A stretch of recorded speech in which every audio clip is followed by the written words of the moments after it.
ایک استانی کہتی ہیں، میں کلاس میں داخل ہوئی اور پیچھے سے دروازہ بند کر لیا۔ میں نے فیصلہ کیا کہ آج اپنا سارا غصہ بچوں پر نکالوں گی۔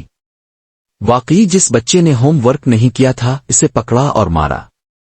ایک بچے کو میز پر سوئے ہوئے پایا، اس کا بازو پکڑا اور کہا، تمہارا ہوم ورک کہاں ہے؟ وہ بچہ ڈر کے پیچھے ہٹ گیا اور لرزتے ہوئے بولا، بھول گیا ہوں، مجھے معاف کر دی۔ میں نے اسے پکڑا اور اپنے سارے غصے اور وہ دباؤ جو میرے شوہر کی وجہ سے تھا اس پر نکال دیا۔ پھر میں نے ایک بچے کو کھڑا پایا، وہ میرے قریب آیا، میرا دامن کھینچتے ہوئے ہاتھ سے اشارہ کیا کہ جھک کر اس کی بات سنوں۔ میں غصے سے مڑی جھکی اور کہا، ہاں بولو کیا ہے؟ وہ مسکرا کر بڑی معصومیت سے کہتا ہے، کیا ہم کلاس سے باہر بات کر سکتے ہیں؟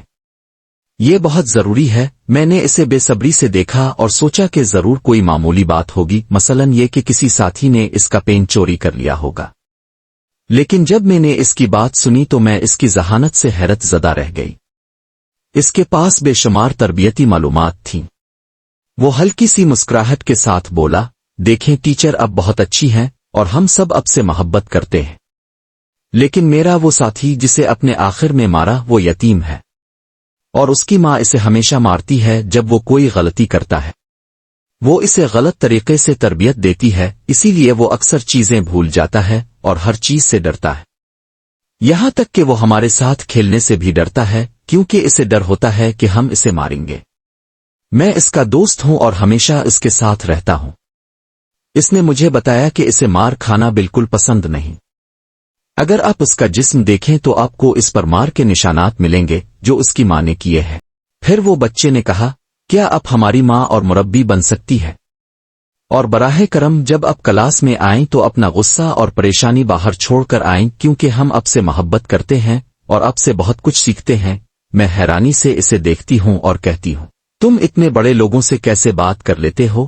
تو وہ جواب دیتا ہے، میری ماں نے ہمیشہ مجھے اچھا گمان کرنا سکھایا ہے اور یہ بھی کہا ہے، تمہیں نہیں معلوم کہ سامنے والے کس حالت میں ہیں، اس لیے اپنا غصہ اور پریشانی ایک طرف رکھو اور ان کے ساتھ نرمی سے پیش آؤ۔ دنیا میں بہت سی تکلیف دہ چیزیں ہیں۔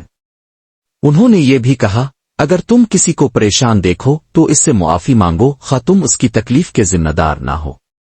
پھر وہ مجھے گلے لگاتا ہے اور کہتا ہے، یقیناً آپ کسی وجہ سے ناراض ہیں، اسی لیے آج ہمیں مارا۔ ٹیچر میں اب سے معذرت خواہ ہوں، براہ کرم ناراض نہ ہوں کیونکہ آپ بہت اچھی ہیں۔ میں حیرانی کے عالم میں کھڑی تھی اور ایسا محسوس ہو رہا تھا کہ میں بچی ہوں اور وہ میرا استاد اور مربی ہے۔ کیا آج بھی ایسی تربیت ہوتی ہے؟ اور کیا ایسی مائیں موجود ہیں جو اپنے بچوں کی اس قدر عمدہ تربیت کرتی ہیں؟ میں نے اس بچے سے کہا، ٹھیک ہے، میں اسے کیسے مناؤں؟ تو وہ بولا، یہ لیں چاکلیٹ، وہ اسے پسند کرتا ہے۔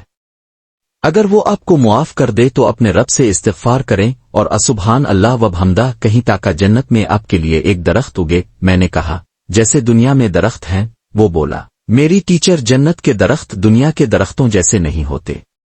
میری ماں نے بتایا کہ جنت کے درخت کے پھل بہت نرم، بڑے اور شہد سے بھی زیادہ میٹھے ہوتے ہیں اور ان میں کوئی بیج نہیں ہوتا۔ میں نے پوچھا، انس، کیا میں تمہاری ماں کو کوئی تحفہ دے سکتی ہوں؟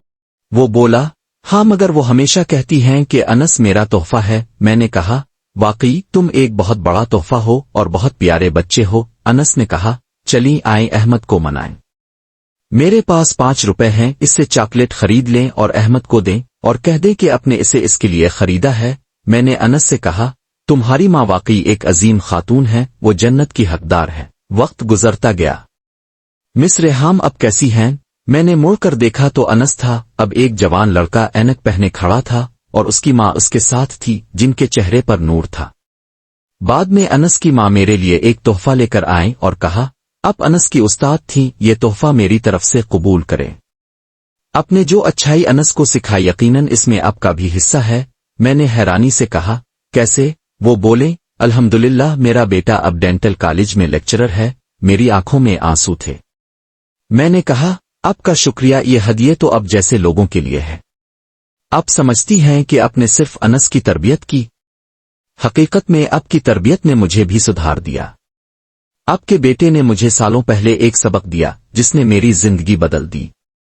اسی کے باعث میں نے اپنے بچوں کی اچھی تربیت کی اور میرا ازدواجی رشتہ بھی بہتر ہو گیا۔ حکمت نیک بیوی معاشرے کی جنت بنانے کے لیے ایک مضبوط بنیاد ہے، اور گھریلو عورت کے کردار کو معمولی نہ سمجھیں کیونکہ وہ ایک پوری نسل کی مربی ہوتی ہے۔ نبی نے فرمایا، صدقہ دینے سے مال کبھی کم نہیں ہوتا۔ یاد رکھیں جو کچھ آپ خرچ کریں شیئر کریں، اس کا اثر آپ کی زندگی میں برکت، صحت، رزق میں اضافہ اور دل کی خوشی کی صورت میں ظاہر ہوگا۔ اس لیے دینے میں کبھی ہچکچائیں نہیں کیونکہ عطا خیر کو کئی گنا بڑھا دیتی ہے۔